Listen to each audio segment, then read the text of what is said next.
الحمدللہ رب العالمین والصلاة والسلام علی محمد الامین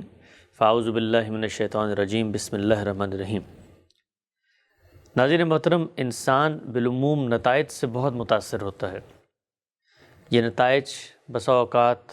اسے عملی نظائر اور حقائق کے موافق محسوس ہو رہے ہوتے ہیں، اور کبھی کبھی شخصی ضروریات اور تقاضوں کے لیے بھی سازگار محسوس ہوتے ہیں۔ اسی لیے اس کو کوئی نتیجہ پسند آتا ہے، اس کی فکر کو اپیل کرتا ہے، اس کی عقل کی موافقت کرتا ہے،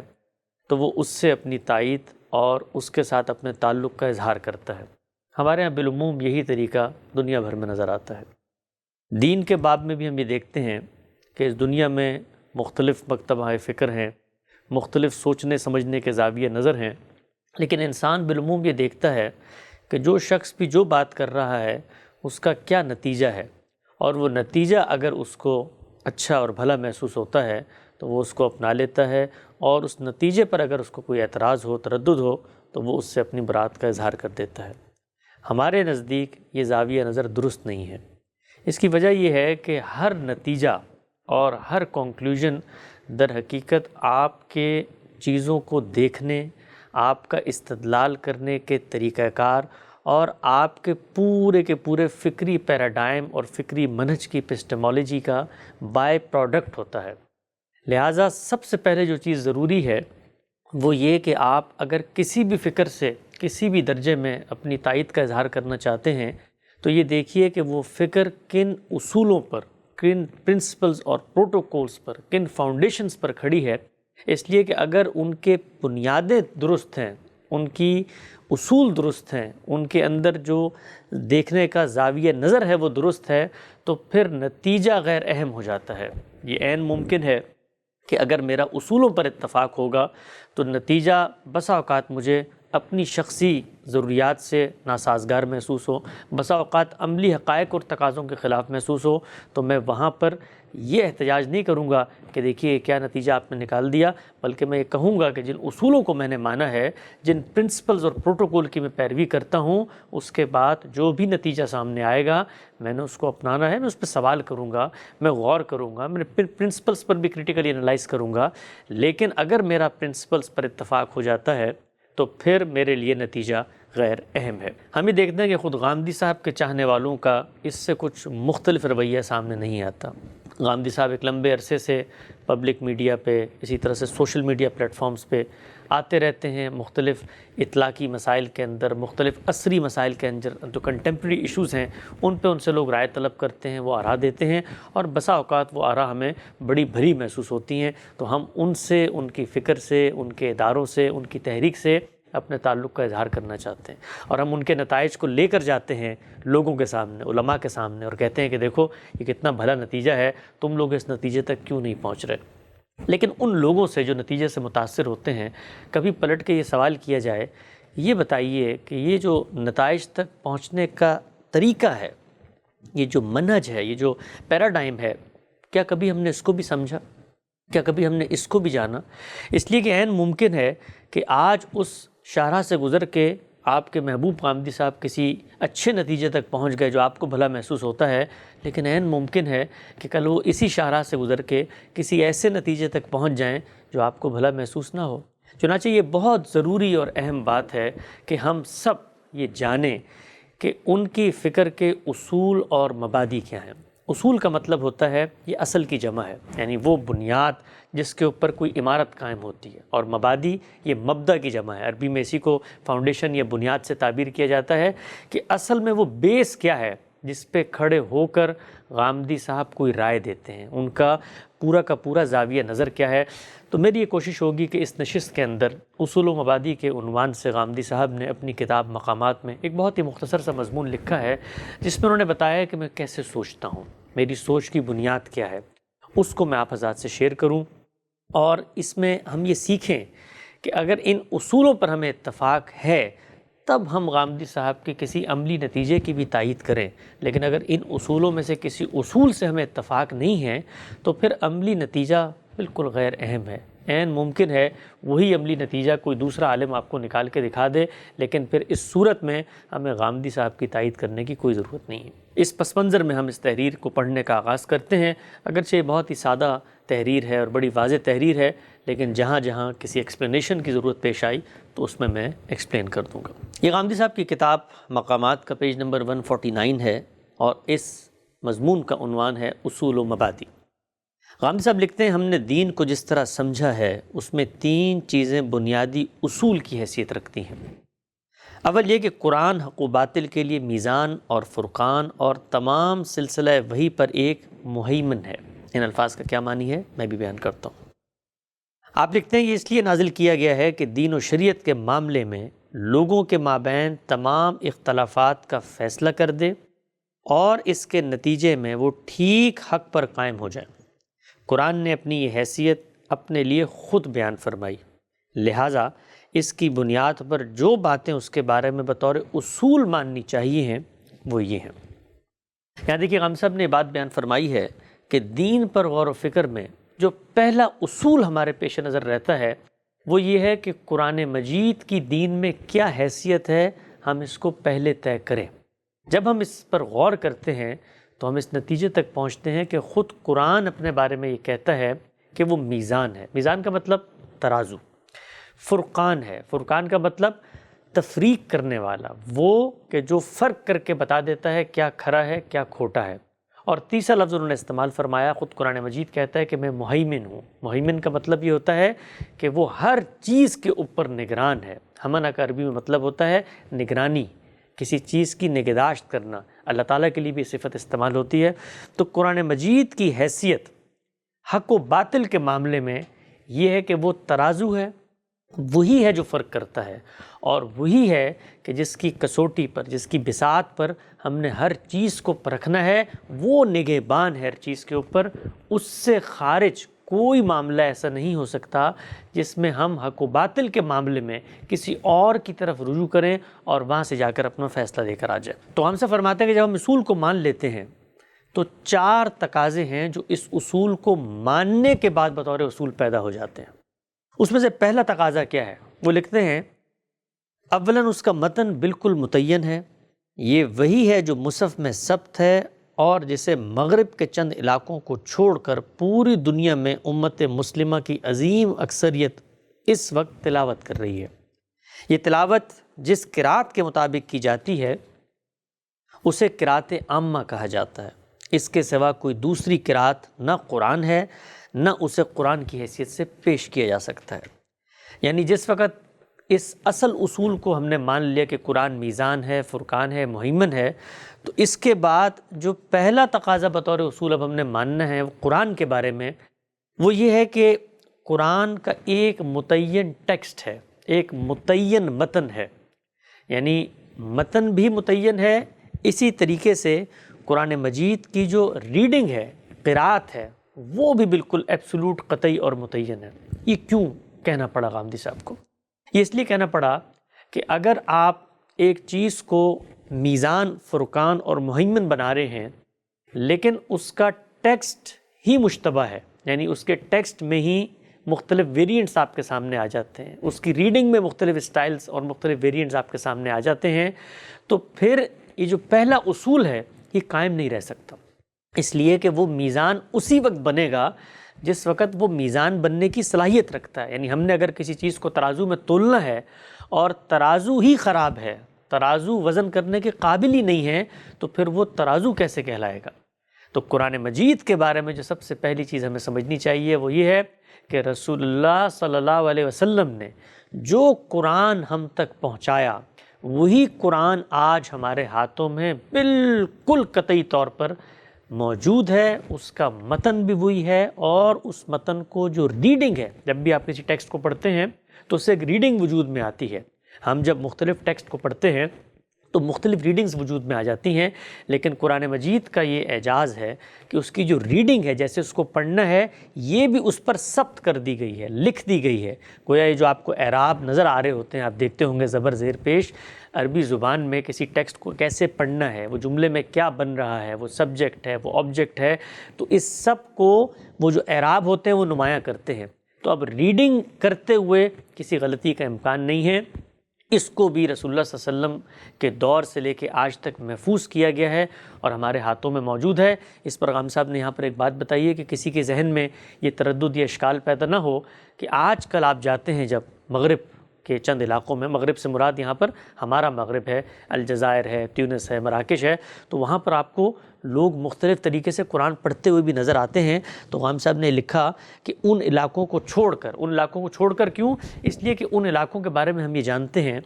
کہ وہاں پر ایک خاص زمانے کے اندر وہاں کے قاضی نے ایک دوسرا جو ویریئنٹ ہے پڑھنے کا، جو دوسرا اسٹائل اور ریڈنگ ہے، اس کو قانون کی طاقت پر نافذ کروا دیا تھا۔ اس وجہ سے وہاں پر وہ ریڈنگ جاری ہے۔ لیکن پوری دنیا میں آپ مشرق سے لے کے مغرب تک جائیں، آپ انڈونیشیا سے لے کر ہندوستان تک دیکھیں، اور اس کے بعد آپ ملیشیا سے لے کر امریکہ تک دیکھیں، ہر جگہ پر جہاں پر مسلمان گئے ہیں وہ اسی ریڈنگ کے مطابق قرآن مجید پڑھ رہے ہیں۔ تو غامدی صاحب نے فرمایا یہی قرأت عامہ ہے اور یہی قرآن ہے جس کو قرآن کی حیثیت سے تسلیم کیا جائے گا۔ اس کے علاوہ کوئی چیز قرآن نہیں بن سکتی۔ یہاں میں مختصر یہ بات بھی آپ کو بتا دوں کہ جو مختلف ریڈنگز ہمارے سامنے آتی ہیں یہ کیا ہیں، تاکہ آپ کے ذہن میں تصور بھی واضح رہے کہ ہم کیوں کہہ رہے ہیں کہ ان کو قرآن کی حیثیت سے نہیں لیا جا سکتا اور یہ کیوں سامنے آ جاتی ہیں۔ رسول اللہ صلی اللہ علیہ وسلم نے جب قرآن دیا تو قرآن دیتے وقت ابتدا میں، کیونکہ آپ نے ایک پوری سوسائٹی کو قرآن سکھانا تھا، سینکڑوں ہزاروں لوگ ہیں، ان میں عربی لوگ بھی تھے، عجمی لوگ بھی تھے، فارسی لوگ بھی تھے، بچے بھی تھے، بوڑھے بھی تھے، جوان بھی تھے، وہ سب قرآن مجید کو لیتے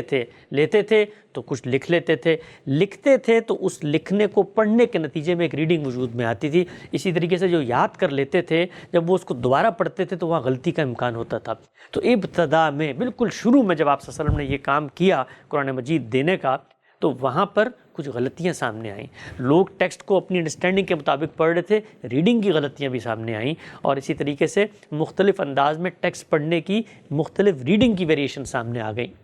تو آپ صلی اللہ علیہ وسلم نے اس موقع پہ منع نہیں کیا اور آپ نے کہا کہ یہ ایک مرحلہ ہے، قرآن مجید نے مختلف مراحل بیان کر دیے ہیں، اس موقع پر تم لوگ قرآن مجید کو یاد کرو، پڑھو، پڑھاؤ، لکھو، آگے نشر کرو۔ اس کی ایک اور قرات ہوگی، ایک اور ریڈنگ کی جائے گی، پھر اس کے بعد جو وہ ریڈنگ ہوگی اس ریڈنگ کی تم نے پیروی کرنی ہے، اس کے علاوہ کوئی ریڈنگ پھر سامنے نہیں آنی چاہیے ہے۔ تو یہ رسول اللہ صلی اللہ علیہ وسلم نے ایک ہدایت جو ہے وہ قرآن کی روشنی میں جاری کی، اور پھر اسی کے تحت آپ نے عرض اخیرہ کی قرات کی، اور صحابہ کو وہ جو آخری قرات تھی، آخری قرات اس لیے تھی کہ جو کچھ اس وقت نازل ہو رہا تھا وہ مخاطبین کی رعایت سے تھا، اس میں جو وربس تھے وہ اسی لحاظ سے تھے کہ آپ صلی اللہ علیہ وسلم لوگوں کے ساتھ بات کر رہے ہیں، لیکن پھر قرآن کو ایک اور دفعہ ترتیب دیا گیا۔ جب ترتیب دیا گیا تو اس کی آخری ریڈنگ کی گئی، اس کو قرآن مجید نے سورہ قیامہ میں بیان کیا ہے، فَإِذَا قَرَأْنَاهُ فَاتَّبِعْ قُرْآنَهُ، پھر جب ہم دوسری دفعہ تمہیں وہ پڑھائیں تو پھر تم اسی ریڈنگ کی پیروی کرو۔ تو اس ریڈنگ کی ہم نے پیروی کرنی تھی، لیکن وہ جو پرانے عہد کے اندر وقتی طور پر چند رخصتیں دی گئی تھیں، لوگوں نے اس کو بھی رپورٹ کرنا شروع کیا، اور کرتے کرتے کرتے ہماری امت میں وہ قرآن ہی کی حیثیت سے زیر بحث آ گئی، حالانکہ وہ قرآن مجید کی ریڈنگز تھیں اور ایک خاص موقع کی ریڈنگ تھی جس موقع پر رخصت دی گئی تھی۔ عرض اخیرہ کی قرات کے بعد ان کو قرآن مجید نہیں کہا جا سکتا، اور وہ ریڈنگ جو تمام صحابہ کی تھی، جو رسول اللہ صلی اللہ علیہ وسلم نے سب کو سکھائی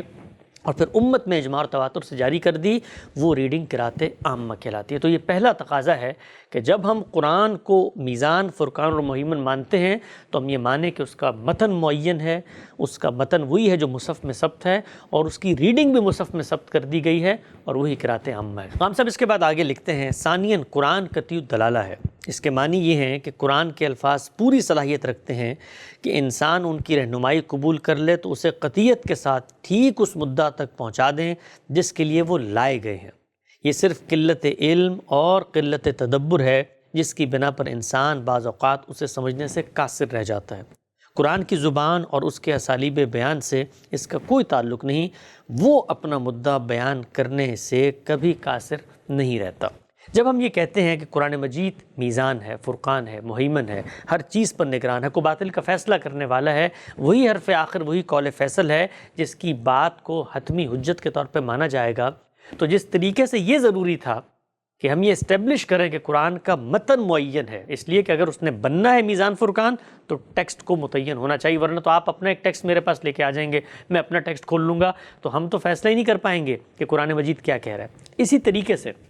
جب آپ ٹیکسٹ کو متعین کر لیتے ہیں، مان لیتے ہیں کہ وہ ایک ہے، اس کی ریڈنگ بھی ایک ہے، تو اب اگلا سوال یہ پیدا ہوتا ہے کہ یہ جو ٹیکسٹ ہے، یہ ٹیکسٹ تو اپنا کوئی مفہوم، اپنا کوئی معنی، اپنا کوئی مدعا رکھتا ہے۔ دنیا کے اندر ہر ٹیکسٹ، ہر جملہ جو آپ بولتے ہیں، آپ لکھتے ہیں، اس کا ایک معنی ہوتا ہے، اس کا ایک مصداق ہوتا ہے، اس کا ایک مفہوم ہوتا ہے۔ تو اگلا سوال یہ پیدا ہوتا ہے کہ ٹھیک ہے جی، ٹیکسٹ تو ایک ہی ہے، متعین ہے، ریڈنگ بھی متعین ہے، لیکن یہ ٹیکسٹ کیا اس قابل ہے کہ وہ ایک ایبسولوٹ ڈیمانسٹریشن، یعنی ایک قطعی طور پر لفظ کا جو معنی ہے اس کو پہنچانا، اس کو ابلاغ کرنا، اس کو ٹرانسفر کرنے کی صلاحیت بھی رکھتا ہے؟ کیونکہ ہم یہ دیکھتے ہیں کہ کوئی شخص ایک ہی ٹیکسٹ کے بارے میں کہتا ہے کہ میں تو اس سے یہ مفہوم نکال رہا ہوں، دوسرا شخص سے کہتا نہیں میں تو اس سے یہ مفہوم نکال رہا ہوں۔ تو اب اگر ایک ہی ٹیکسٹ کے 2، 3، 4، 5 مفہوم نکل رہے ہیں تو پھر اس ٹیکسٹ نے تو میزان فرقان مہیمن بننا تھا، تو وہ پھر کیسے بنے گا؟ تو ہمارے ہاں بالعموم جب ہم یہ دیکھتے ہیں کہ قرآن مجید کی کسی ایک آیت کے 4، 5، 6، 8 معنی لوگوں نے بیان کر دیے، تو اس سے مراد کیا ہوتی ہے؟ اس سے مراد یہ ہوتی ہے کہ وہ کوئی ایک متعین معنی بیان نہیں کر رہا۔ اگر وہ ایک متعین معنی بیان نہیں کر رہا تو پھر وہ میزان فرقان بھی نہیں بن سکتا، اس لیے کہ میزان فرقان بننے کے لیے اس کو ایبسولوٹلی ایک متعین جو مفہوم ہے اس کو منتقل کرنا چاہیے۔ تو غامدی صاحب یہ کہتے ہیں کہ قرآن مجید قطعی الدلالہ بھی ہے، یہ ہمارا قلت علم ہے، قلت تدبر ہے کہ ہم اس کے الفاظ کے درست معنی کی تعین نہیں کر پاتے، یا بسا اوقات یہ کہتے ہیں کہ یہاں تو تعین ہو نہیں پا رہی کہ کیا ایک معنی مراد ہے، ہم تو یہاں سے 4 معنی مراد لے لیتے ہیں۔ تو فرماتے ہیں قلت علم کی وجہ سے۔ قلت علم کیا چیز ہوتی ہے؟ دیکھیے، ہر لفظ جو ہمارے سامنے آتا ہے وہ مجرد نہیں ہوتا، یعنی وہ علیحدہ نہیں ہوا ہوتا، بلکہ ایک جملے میں ہوتا ہے۔ لفظ کے مختلف معنی ہو سکتے ہیں، لفظ کے اندر ایک وقت میں مختلف شیڈز بھی پائے جا سکتے ہیں، مختلف معنی بھی پائے جا سکتے ہیں، متضاد معنی بھی پائے جا سکتے ہیں۔ مثلا آپ دیکھیں، خود قرآن مجید میں ایک لفظ استعمال ہوا ہے بلا کا، اس کے 2 معنی ہیں، آزمائش کے بھی، عنایت کے بھی۔ مختلف عربی زبان کے الفاظ ہیں، عین کا لفظ ہے، چشمے کے معنی میں بھی آتا ہے، آنکھ کے معنی میں بھی آتا ہے۔ تو اب الفاظ کے اندر مختلف معنی ہو سکتے ہیں، لیکن لفظ قرآن مجید میں موجود ہے، کہیں باہر ڈکشنری میں الگ نہیں پڑا ہوا۔ تو لفظ جب کلام میں آتا ہے تو ہم یہ دیکھتے ہیں کہ اس لفظ کا پہلے کیا معنی ہے، پھر اس کے بعد جملے کی کیا ساخت ہے، یعنی جملے کی کیا تالیف ہے، جملے میں وہ سبجیکٹ بن رہا ہے، آبجیکٹ بن رہا ہے، وہ ورب کی حیثیت سے آیا ہے، وہ ناؤن ہے، وہ پروناؤن ہے، کیا ہے اس کی حیثیت، اور پھر اس کے بعد ہم دیکھتے ہیں کانٹیکسٹ کیا ہے، سیاق و سباق کیا ہے۔ تو جب ہم ان کو اگنور کر دیتے ہیں اپنے علم کی کمی کی وجہ سے یا غور و فکر کی کمی کی وجہ سے، تو پھر ہم متعین معنی تک نہیں پہنچ سکتے۔ جب نہیں پہنچ سکتے تو پھر یہ بات یاد رکھیں کہ اگر ہم نہیں پہنچیں گے ایک متعین معنی تک تو پھر قرآن مجید کی یہ حیثیت برقرار نہیں رہ سکتی۔ تو یہ دوسری بات ہے جو غام صاحب نے بیان کی کہ اگر میزان فرقان مہیمن ماننا ہے تو پھر اس کو بھی بطور اصول ماننا پڑے گا کہ قطعی الدلالہ ہے، اپنا معنی آپ تک پہنچانے میں بالکل ایبسولوٹ ہے، دلالت میں کوئی چیز ایسی نہیں ہے جو مزاحم ہو، جو رکاوٹ رکھتی ہو، بلکہ یہ ہمارا قلت علم ہے، ہمارا قلت تدبر ہے جس سے ہم اس معنی کی تعین تک نہیں پہنچ سکتے۔ اس کے بعد استاد مکرم غامدی صاحب لکھتے ہیں، ثالثاً قرآن کی وہ سب آیتیں محکم ہیں جن پر اس کا مدار ہے، اور متشابہات صرف وہ آیتیں ہیں جن میں آخرت کی نعمتوں یا نقمتوں میں سے کسی نعمت یا نقمت کا بیان تمثیل اور تشبیہ کے انداز میں ہوا ہے، یا اللہ تعالیٰ کے صفات و افعال اور ہمارے علم اور مشاہدے سے ماورا اس کے کسی عالم کی کوئی بات تمثیلی اسلوب میں بیان کی گئی ہے۔ یہ آیتیں نہ غیر متعین ہیں، نہ ان کے مفہوم میں کوئی ابہام ہے، ان کے الفاظ بھی عربی مبین ہی کے الفاظ ہیں، اور ان کے معنی ہم بغیر کسی تردد کے سمجھتے ہیں۔ ان کی حقیقت البتہ ہم اس دنیا میں نہیں جان سکتے، لیکن اس جاننے اور نہ جاننے کا قرآن کے فہم سے چونکہ کوئی تعلق نہیں ہے، اس لیے ہم اس کے درپے بھی نہیں ہوتے۔ یہاں دیکھیے ایک تیسرا تقاضا غامدی صاحب نے بیان کیا ہے۔ جس وقت ہم قرآن کو میزان فرقان مہیمن مانتے ہیں تو پھر یہ ضروری ہو جاتا ہے کہ کسی بھی پہلو سے اس کے ٹیکسٹ کو سمجھنے میں کوئی تشنگی باقی نہیں رہنی چاہیے۔ ہم یہ دیکھتے ہیں کہ ہمارے یہاں بالعموم یہ کہا جاتا ہے کہ قرآن مجید میں بہت ساری آیتیں جو متشابہات ہیں، اور متشابہات کو ہم نہیں سمجھ سکتے، متشابہات ہماری گرفت میں نہیں آتے۔ اگر ہم اس بات کو مان لیں کہ قرآن مجید کی کچھ آیتیں ایسی ہیں جو ہماری گرفت میں نہیں آتی، جن کو ہم سمجھ نہیں سکتے، جن کا مفہوم اور جن کا معنی ہمیں نہیں پتہ، تو پھر وہ جو اصولی کلیم ہے کہ قرآن ہر چیز کے اوپر حق و باطل کا فیصلہ کرنے والا ہے، وہ کلیم پھر مجروح ہوتا ہے، وہ کلیم پھر چیلنج ہو جاتا ہے، وہ کلیم پھر کنسسٹنٹلی قائم نہیں رہ سکتا۔ تو اب یہ ضروری ہے کہ اس الجھن کو بھی دور کر کے بطور اصول ہم مان لیں کہ قرآن مجید کے اندر کوئی ایسی بات نہیں ہے کہ جس کا معنی اور مفہوم ہم نہیں سمجھ سکتے۔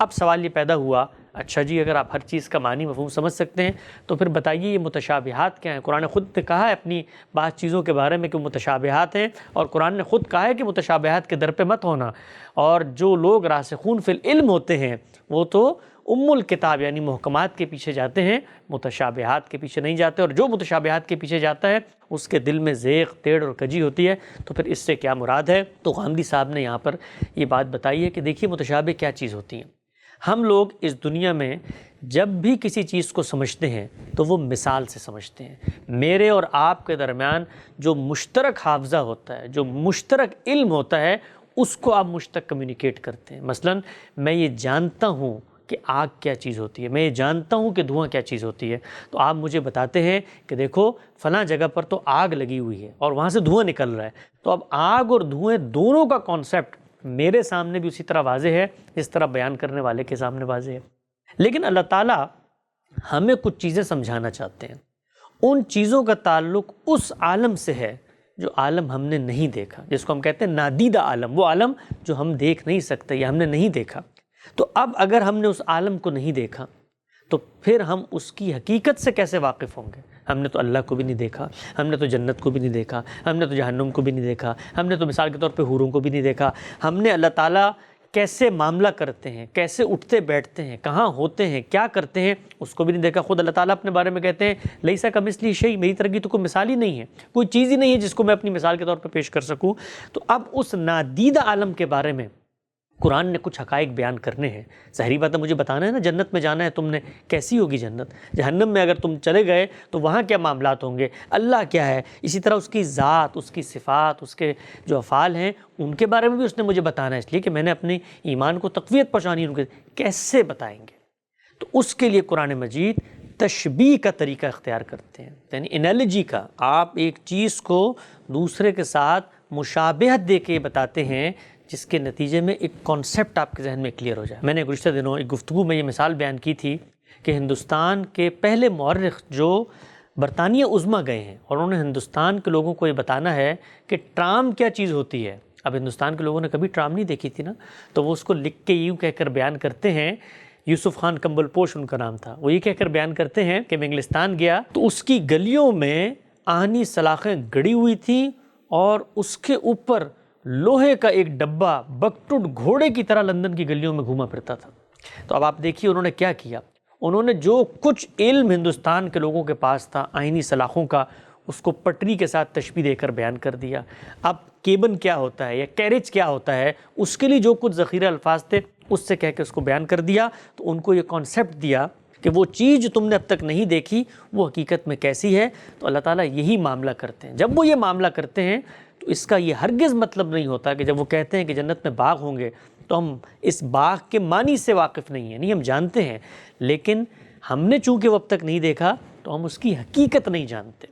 ہم اس کا عملی مصداق نہیں جانتے، لیکن اس کا مفہوم، اس کا مدعا، اس کا معنی ہر متشابہ آیت کا بالکل واضح اور متعین ہوتا ہے، اس میں کوئی ابہام نہیں ہوتا۔ لہٰذا قرآن مجید کا یہ جو کلیم ہے اور یہ جو اصول ہم نے مانا ہے کہ وہ میزان فرقان مہیمن ہے، وہ قطعاً اس سے مجروح نہیں ہوتا۔ اس کے بعد چوتھی چیز استاد مکرم یہ بیان کرتے ہیں کہ رابعاً قرآن سے باہر کوئی وحی خفی یا جلی، یہاں تک کہ خدا کا وہ پیغمبر بھی جس پر وہ نازل ہوا ہے اس کے کسی حکم میں کوئی ترمیم و تغیر نہیں کر سکتا۔ دین میں ہر چیز کے رد و قبول کا فیصلہ اس کی آیات بینات ہی کی روشنی میں کیا جاتا ہے۔ ایمان و عقیدہ کی ہر بحث اس سے شروع ہوتی اور اسی پر ختم کر دی جاتی۔ ہر وحی، ہر الہام، ہر القاء، ہر تحقیق اور ہر رائے اس کے تابع ہے۔ ابو حنیفہ و شافعی، بخاری و مسلم، اشعری و ماتریدی اور جنید و شبلی سب پر اس کی حکومت قائم ہے اور اس کے خلاف ان میں سے کسی کی کوئی چیز بھی قبول نہیں کی جا سکتی۔ چوتھا نقطہ غامدی صاحب یہ بتاتے ہیں کہ جب پیغمبر ہمارے نزدیک دین کا ماخذ ہے اور پیغمبر کی ذات ہی ہمیں اللہ سے، اللہ کی ہدایت سے جوڑتی ہے۔ یعنی ایک شخص زمین پہ کھڑے ہو کے دعویٰ کرتا ہے کہ میں خدا کا منتخب کردہ پیغمبر ہوں اور اب میں خدا سے ہدایت تمہیں لے کر دوں گا، اور جو ہدایت اس نے ہمیں دی وہ پہلی چیز بطور اصول ہم نے سمجھی تھی وہ قرآن ہے، اور قرآن اپنے بارے میں کہتا ہے کہ وہ میزان، فرقان، مہیمن ہے۔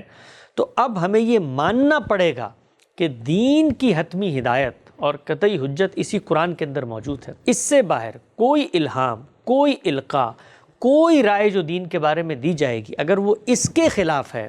تو وہ پھر قابل قبول نہیں ہو سکتی، چاہے وہ ایمان کی باتیں ہوں، چاہے وہ عقیدے کی باتیں ہوں۔ ہر دعوے اور ہر کلیم کو ہم قرآن مجید کے روبرو پیش کریں گے اور اس کے فیصلے کے منتظر رہیں گے۔ وہ ہے جج، وہ ہے قاضی، وہ ہے فیصلہ کرنے کی اتھارٹی، لہٰذا اس کی اس اتھارٹی سے اوپر اس زمین پر کوئی بھی دوسری چیز نہیں ہے۔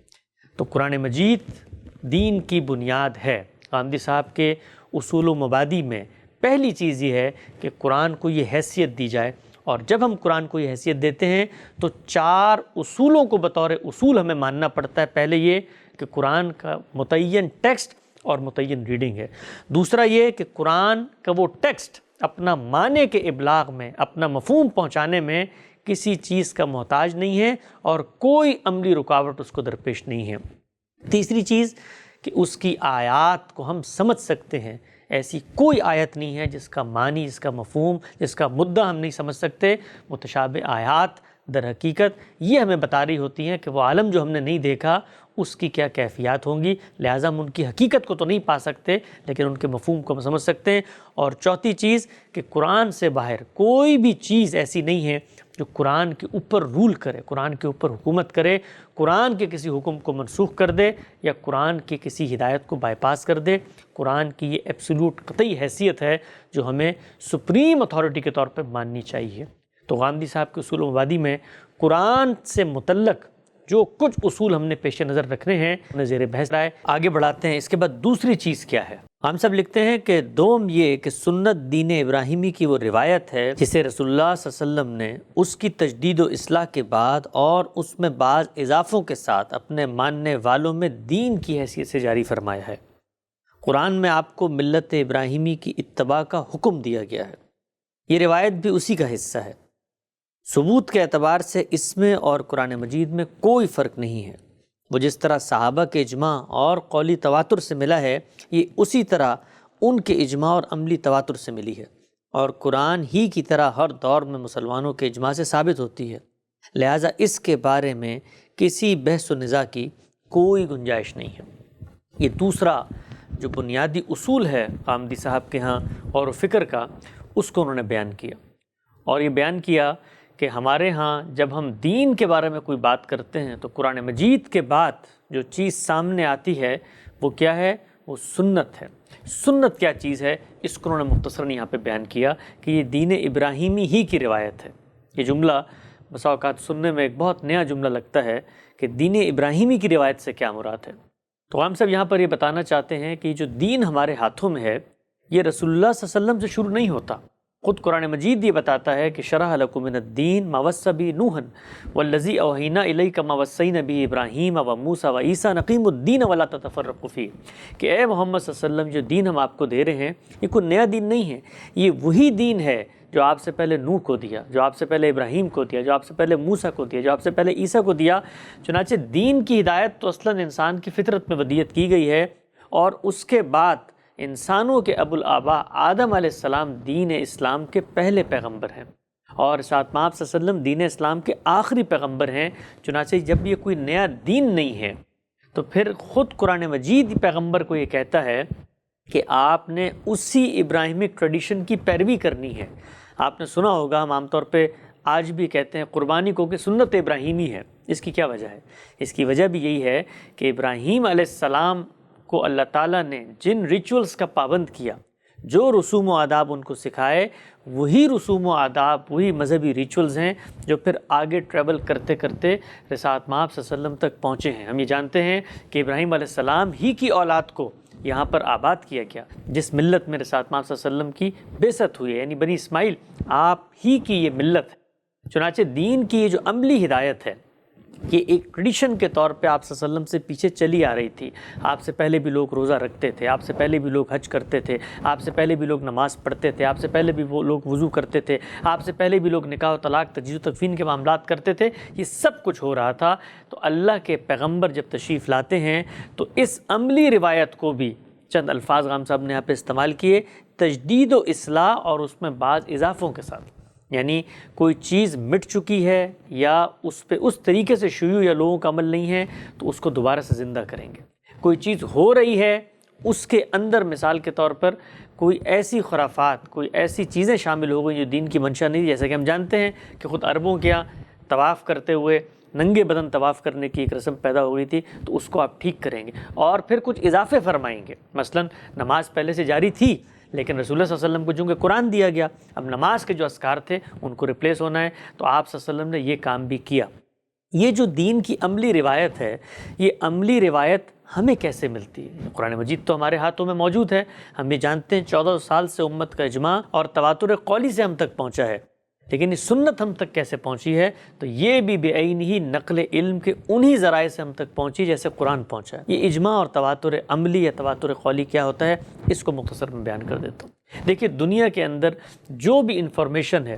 اس کو ٹرانسفر کرنے کے دو ہی طریقے ہیں، یا وہ خبر واحد کے طریقے پر ٹرانسفر ہوگی۔ ہماری ہسٹری میں بھی آپ دیکھیے تو یہی دو چیزیں سامنے آتی ہیں، جو کچھ انفارمیشن موجود ہے یا وہ ایک بندہ، ایک فرد، ایک مورخ انیشیٹ کر کے آگے بیان کر رہا ہوگا، اس کو کیا کہا جاتا ہے؟ Independent individual reportings. اور دوسرا طریقہ کیا ہوتا ہے؟ دوسرا طریقہ ہوتا ہے کنسنسس کا پورا معاشرہ، پورے کی پوری نسل، پوری کی پوری جنریشنز وہ حقائق کو آگے منتقل کر رہی ہوتی ہے۔ اس کو ہم کہتے ہیں اسٹیبلش ہسٹری۔ تو قرآن مجید ہم تک کیسے پہنچا ہے؟ پوری کی پوری نسلوں نے اس کو محفوظ کیا ہے اور پھر اس کو پڑھا بھی ہے، اس کو لکھا بھی ہے، اس کو آگے بھی پہنچایا ہے۔ یہی معاملہ سنت کا ہے۔ سنت رسول اللہ صلی اللہ علیہ وسلم نے مکے کے اندر، مدینے کے اندر اتنے سال گزارے، آپ نے سینکڑوں ہزاروں دفعہ نمازیں ادا کی، آپ نے حج و عمرہ کیا، آپ نے روزے رکھے، آپ نے وضو کیا، یہ سب چیزیں آپ کو لوگوں نے دیکھا اور اس پر عمل کیا تو آگے اپنی نسلوں کو نقل کیا، اور اس طریقے سے نسل در نسل ہوتے ہوتے وہ ہم تک پہنچ چکا ہے۔ اور غام صاحب نے بتایا کہ اسی کا ریکارڈ ہے جو پھر مسلمانوں کے یہاں محفوظ بھی ہے۔ تو یہ دوسری چیز ہے، جس وقت دین کو ہم بیان کرتے ہیں تو قرآن مجید کے بعد سنت کو یہ حیثیت دیتے ہیں کہ اس میں دین کی انڈیپینڈنٹ مستقل بذات ہدایات بیان ہو رہی ہیں۔ وہ عملی ہدایات ہیں، وہ ہدایات وہی ہیں جو رسول اللہ صلی اللہ علیہ وسلم نے دین ابراہیمی یا ملت ابراہیمی کے ٹریڈیشن سے آگے لوگوں تک پہنچائی۔ اس کے بعد غانم صاحب لکھتے ہیں، سوم یہ کہ دین صرف وہی ہے جو قرآن و سنت میں بیان کیا گیا ہے، اس کے علاوہ کوئی چیز دین ہے نہ اسے دین قرار دیا جا سکتا ہے۔ رسول اللہ صلی اللہ علیہ وسلم کے قول و فعل، تقریر و تصویب کے اخبار احاد جنہیں بالعموم حدیث کہا جاتا ہے، ان سے دین میں کسی عقیدہ و عمل کا اضافہ نہیں ہوتا۔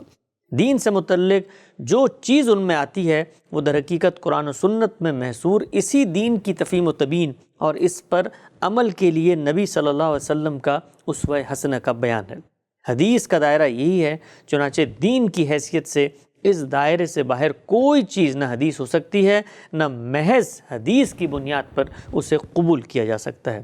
اس دائرے کے اندر البتہ حدیث کی حجت ہر اس شخص پر قائم ہو جاتی ہے جو اس کی صحت مند مطمئن ہو جانے کے بعد رسول اللہ صلی اللہ علیہ وسلم کے قول و فعل یا تقریر و تصویب کی حیثیت سے اسے قبول کر لیتا ہے۔ اس سے انحراف پھر اس کے لیے جائز نہیں رہتا، بلکہ ضروری ہو جاتا ہے کہ آپ کا کوئی حکم یا فیصلہ اگر اس میں بیان کیا گیا ہے تو اس کے سامنے سر تسلیم خم کر دے۔ یہ دیکھیے ایک تیسری چیز غانم صاحب نے بیان کی، اور وہ چیز یہ ہے کہ قرآن مجید محکم، متعین، واضح ہمارے ہاتھوں میں موجود، سنت محکم، متعین، واضح ہمارے عمل، ہمارے معاشرے، ہماری تاریخ ہمارے سامنے موجود ہے۔ اس کے بعد ہم یہ دیکھتے ہیں کہ رسول اللہ صلی اللہ علیہ وسلم کی نسبت سے لوگ اپنے انیشیٹو پہ باتیں بیان کرتے رہے ہیں، اور یہ کام بالکل ابتدا میں شروع ہو گیا، خود صحابہ کرام کی زندگی میں شروع ہو گیا۔ ظاہری بات ہے صحابہ کرام اولین راوی ہیں رسول اللہ صلی اللہ علیہ وسلم کی باتوں کے، اور یہ بہت فطری عمل ہے، جب بھی کوئی بڑی شخصیت کہیں آتی ہے لوگ اس کے علم اور عمل کی روایت کو آگے نقل کرنا اپنی سعادت سمجھتے ہیں، اور یہ ہماری خوش قسمتی ہے کہ رسول اللہ صلی اللہ علیہ وسلم جو کہ ہمارے پیغمبر ہیں اور دین کے سب سے بڑے عالم ہیں، آپ کے علم و عمل کی تاریخ بھی ہم تک صحابہ اکرام نے پہنچا دی ہے۔ یہ جو تاریخ ہم تک پہنچی ہے یہ اخبار احاد، انڈیپینڈنٹ انڈیویجول رپورٹنگز ہیں، لوگوں نے اپنی انیشیٹو پہ بیان کی ہیں۔ رسول اللہ صلی اللہ علیہ وسلم کی کوئی ذمہ داری نہیں ہے، جو کچھ بیان ہو کر ہم تک پہنچ چکا ہے۔ اب جب یہ ہم تک پہنچا ہے تو ہمارا ان کے بارے میں کیا رویہ ہونا چاہیے؟ تو یہ بات تو غامدی صاحب نے واضح کر دی کہ دو چیزیں ہیں جو ہمیں سامنے رکھنی ہیں۔ پہلی یہ کہ جو قرآن و سنت کے اندر دین موجود ہے وہ ایک مستقل سورسز میں دین بیان ہو رہا ہے، ان میں بیان ہوئے دین سے مختلف کوئی عقیدہ، کوئی عمل، کوئی انڈیپینڈنٹ ہدایت ہم ان انڈیپینڈنٹ انڈیویجول رپورٹنگ سے اخذ نہیں کر سکتے۔ کیوں نہیں کر سکتے؟ اس لیے نہیں کر سکتے کہ خود اللہ تعالیٰ کے پیغمبر نے جس چیز کو دین کا سورس قرار دیا ہے وہ قرآن و سنت ہے، اور یہ جو کچھ رسول اللہ صلی اللہ علیہ وسلم کی نسبت سے بیان کیا جاتا ہے یہ لوگ اپنے انیشیٹو پہ بیان کرتے ہیں۔ آپ صلی اللہ علیہ وسلم نے اس ذریعہ علم کو کہ میری بات لوگ سنیں، اس سے وہ آگے پہنچائیں، پھر وہ کتابوں میں لکھی جائے، دین پہنچانے کا اس کو ذریعہ نہیں بنایا۔ اب جب یہ ہم تک پہنچ جاتی ہیں تو پھر قرآن و سنت جس کو ہم سمجھ چکے ہیں، جس پر ہم عمل کرنے کے لیے کمر بستہ ہیں، وہ ہمیں کیا ہدایت کرتی ہے کہ اللہ کے پیغمبر کی نسبت سے اگر کوئی بات ہم تک پہنچے تو ہم نے کیا رویہ اختیار کرنا ہے۔ خود قرآن مجید میں ہمیں یہ بتایا گیا ہے کہ اللہ تعالیٰ نے یہ فرمایا کہ خدا کی قسم وہ شخص مومن نہیں ہو سکتا جس کے کسی معاملے میں رسالت مآب صلی اللہ علیہ وسلم فیصلہ کر دیں اور وہ دل میں تنگی محسوس کیے بغیر اس فیصلے کو قبول نہ کرے۔ اب اللہ کے پیغمبر نے اگر دین کے کسی معاملے میں، وہ دین جو قرآن و سنت میں موجود ہے، کوئی فیصلہ صادر فرمایا ہے، کوئی اختلاف واقع ہو گیا تھا، اس اختلاف میں اپنی رائے ہم تک پہنچائی ہے، کسی مضمر کو کھولا ہے، کوئی حکم تھا اس کی تفہیم کی ہے، اسے سمجھایا ہے، اسی طریقے سے کوئی حکم تھا اس کی تبیین کی ہے، اس کو واضح کیا ہے، اس کی شرح و وضاحت کی ہے، اس کو بیان کیا ہے، اور وہ ہم تک پہنچ گیا ہے، اور ہم اب اس بات پر مطمئن ہو گئے ہیں علمی طور پہ، عقلی طور پہ، کہ یہ جن ذرائع سے ہم تک پہنچا ہے اس پر ہمارا اطمینان ہے، اعتماد ہے، ظن غالب ہے، اور ہمیں لگتا ہے کہ رسول اللہ صلی اللہ علیہ وسلم سے اس بات کی نسبت کی تحقیق ثابت ہوتی ہے، تو اب ہم پر یہ لازم ہے کہ ہم اس کی پیروی کریں، اسے قبول کریں، اس پر عمل درآمد کریں۔ کیوں؟ اس لیے کہ اللہ کی کتاب میں ہمیں یہ ہدایت کی گئی ہے کہ آپ نے پیغمبر کی اطاعت اور پیغمبر کی پیروی کرنی ہے، یا آپ صلی اللہ علیہ وسلم کی اطاعت کا تقاضا ہے کہ اگر دین کے معاملے میں کوئی فیصلہ ہم تک پہنچتا ہے تو ہم اس کے سامنے اپنے سر کو جھکا دیں، اس سے انحراف پھر ہمارے لیے جائز نہیں رہتا۔ اس کو ایک سادہ مثال سے میں سمجھا دیتا ہوں۔ اللہ تعالیٰ نے قرآن مجید میں بتایا کہ آپ دو بہنوں کو جمع نہیں کر سکتے ایک نکاح کے اندر۔ اللہ کے پیغمبر نے یہ بات فرمائی کہ جس طرح دو بہنوں کو جمع نہیں کر سکتے، اسی طرح خالہ اور بھانجی اور پھوپھی اور بھتیجی کو بھی آپ نکاح میں جمع نہیں کر سکتے۔ اب دیکھیے کیا ہوا، قرآن مجید نے ایک ہدایت دی تھی، اس ہدایت کی جو حقیقت تھی، اس کے اندر کار فرما جو علت تھی کہ جس وقت آپ دو بہنوں کو جمع کرتے ہیں تو جو حرمت ہے ان دو بہنوں کے رشتے کی وہ پامال ہوتی ہے، اور اس کے بعد جو اولاد پیدا ہوگی اس کے جو رشتے ہیں ان کی پاکیزگی متاثر ہوگی۔ تو اب یہ معاملہ جب دو بہنوں میں ہوتا ہے، وہی معاملہ اس وقت بھی ہو جائے گا جب آپ کسی خاتون سے شادی کریں، اور شادی کرنے کے بعد اس خاتون کی پھپھو یا اس خاتون کی خالہ یا کسی خاتون سے آپ شادی کریں اور اس خاتون کی بھانجی یا اس خاتون کی بھتیجی کو آپ نکاح میں لے آئیں، تو یہ معاملہ بھی اسی طریقے سے قابل مذمت ہوگا جس طرح دو بہنوں کا نکاح ہوگا۔ تو رسول اللہ صلی اللہ علیہ وسلم نے قرآن ہی کی حکم کی روشنی میں ایک فرع پر اس کا اطلاق کر دیا۔ اب یہ جب ہم تک پہنچ گئی اور ہم اس پر مطمئن ہو گئے کہ اللہ کے رسول ہی کی یہ بات ہے اور اس کا ریلیشن شپ بھی قرآن مجید سے واضح ہو گیا، تو اب ہم پر لازم ہے کہ ہم اس کی اطاعت کریں۔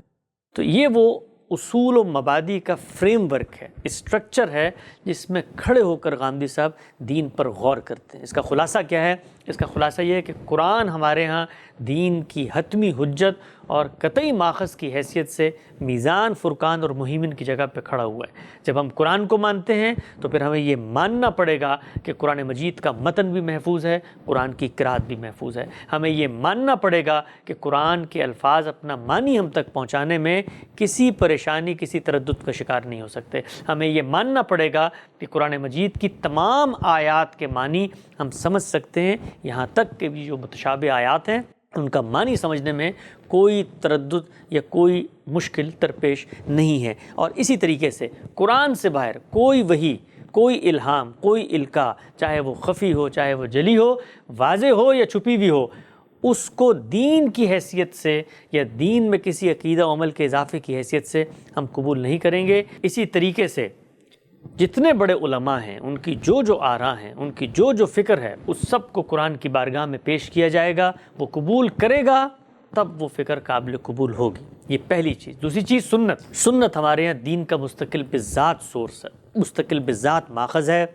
وہ دین ابراہیمی کی روایت ہے۔ آپ صلی اللہ علیہ وسلم کی تجدید و اصلاح اور ترمیم و اضافے کے بعد اسی طرح سے پہنچی ہے جیسے قرآن مجید پہنچا ہے، لہٰذا اس کی پیروی، اس کو ماننا بھی ہم پر لازم ہے، وہ دین کے مستقل بذات سورسز میں شامل ہے۔ اور تیسری چیز ہے اخبار احاد یعنی احادیث، رسول اللہ صلی اللہ علیہ وسلم کی زندگی کا ہسٹوریکل ریکارڈ ہم تک پہنچتا ہے، ہم مطمئن ہو جاتے ہیں علم کی دنیا میں، عقل کی دنیا میں، کہ آپ صلی اللہ علیہ وسلم سے اس کی بات متحقق ثابت ہو جاتی ہے اور قرآن و سنت سے اس کا ریلیشن بھی ہم دریافت کر لیتے ہیں، تو پھر اس حدیث کو ماننا، اس کے آگے جھکنا، یہ ہمارے ایمان کا تقاضا ہے۔ یہ وہ بنیادی فریم ورک اور اسٹرکچر ہے جس میں کھڑے ہو کر غامدی صاحب دین پر غور و فکر کا آغاز کرتے ہیں۔ اقول قولی ھذا واستغفر اللہ لی ولکم ولسائر المسلمین۔